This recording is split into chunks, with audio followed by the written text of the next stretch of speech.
আমাদের Dhaka chamber of কমার্সের যে মন্তব্যটা, আসলে ব্যবসায়ী সংগঠনগুলো প্রফেশনাল অর্গানাইজেশন হিসেবে আমরা চাই। ওনারা যখন আবার কোনো ইনফ্লুয়েন্স বা বায়াসনেস বক্তব্য দেয়, সেটা আমরা একটু নিশ্চিত হই। এক্ষেত্রে ওনাদের স্বার্থেই ওনাদের কথা বলা উচিত।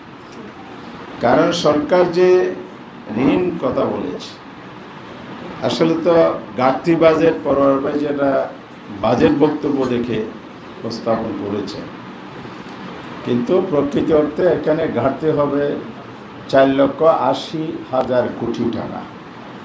কারণ এনবিআর যে লক্ষ্যমাত্রা দিয়েছে, বিগত দিনের যে ইতিহাস আছে রাজস্ব আহরণের আয়ের, সেটা কিন্তু 4.5 লক্ষ কোটির বেশি নয়। তাহলে আরও 2,35,000 কোটি এটাও কিন্তু কাটতে জায়গায় যোগ হবে। কারণ আপনি বাজেটও বাস্তবায়ন করতে যাবেন, তাহলে এই টাকাটা আপনাকে ঋণ দিতে হবে। তাই আপনি ঋণটা কোথায় দিচ্ছেন? ঋণটা বারবার দিচ্ছেন আপনি অর্থনৈতিক কাঠামো ভিত্তিকে দুর্বল করার জায়গায়। কিন্তু আপনি বিনিয়োগের জায়গায় যখন দুর্বল করবেন, কর্মসংস্থান হবে না, ইন্ডাস্ট্রি গড়ে উঠবে না, উদ্যোক্তা তৈরি হবে না, এবং দেশের বিনিয়োগের যদি পরিবেশ তৈরি না হয়, সেখানে যেন যে ব্যাংকিং খাতের কথা বলছেন, ব্যাংকের নৈরাজ্য দূর হলে, সুশাসন কায়েম হলে আপনার শেয়ার বাজারও কিন্তু চাঙ্গা হয়ে যাবে। একটার সাথে অর্থনীতির কানেক্টিভিটি আছে, কানেকশন আছে। এসব মিলিয়ে ব্যবসায়ীদেরকে দাবি করা উচিত ছিল, আমাদের বিনিয়োগ খাতে যে আপনারা বেসরকারি বিনিয়োগ যে 6% বলেছেন, এটা বাড়ানোর কথা দাবি করার উচিত ছিল। তাহলে সামগ্রিক ব্যবসায়ীদের প্রতিনিধিত্ব হইত। আপনারা যদি ব্যবসায়ীদের থেকে সাক্ষাৎকার নেন, মন্তব্য নেন, তারা এই কথাটাই বলবে। তাহলে আমার দেশের আভ্যন্তরীণ বিনিয়োগ, বিদেশি বিনিয়োগ, দুটার সমন্বয়ে কিন্তু বাংলাদেশে ঘাটতি বাজেট কর আহরণের মাধ্যমে, কর্পোরেট ট্যাক্সের মাধ্যমে এবং ইন্ডিভিজুয়াল ট্যাক্সের মাধ্যমে এটা জোগাড় করা সম্ভব। সেই জায়গাটা আমরা সেভাবে দেখছি। অর্থাৎ ব্যবসায়ীদের সঠিক প্রতিনিধিত্ব মন্তব্য হয়েছে বলে এটা আমি মনে করছি না।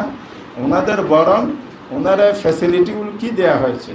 জামাত ইসলামের বাজেটে আমির জামাত সুস্পষ্ট বলেছেন, আমাদের মিলন হয় যে বক্তব্য দিয়েছেন বাজেট প্রস্তাবনা, সেখানে স্পষ্ট বলা আছে আমরা ব্যবসায়ীদের সাথে, স্টেক হোল্ডারদের সাথে আলাপ আলোচনার ভিত্তিতে কর্পোরেট ট্যাক্স ক্রমান্বয়ে নামিয়ে নিয়ে আসবো। কিন্তু এই সরকার কি সেটা করেছে? না, এটা করে নাই। তার আগের জায়গায় আছে। কর্পোরেট ট্যাক্স যে অতিমাত্রার কর আরো আগে থেকে আছে, সেটাকে ধরে রেখেছে। এই কালো টাকা সাদা করার যে কথাটা বলা হয়েছে, 30% রিয়েল এস্টেটে বিনিয়োগ করে, আগে হয়তো এটা 15% ছিল, এখন ওনারা করছেন 30% দিয়ে আপনি সাদা করতে পারবেন। পার্সেন্টেজ যাই আপনি বলেন না কেন, কিন্তু আপনি এখানে দুর্বৃত্তায়ন কিন্তু পৃষ্ঠপোষক টাকা দিচ্ছেন।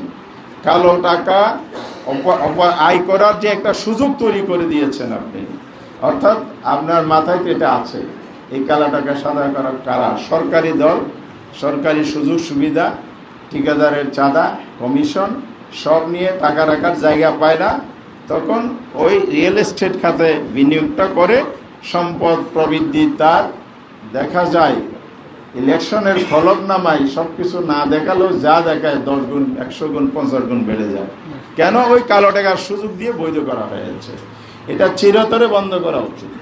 এটা না হলে কোনোদিন দুর্নীতি মুক্ত বাংলাদেশ হবে।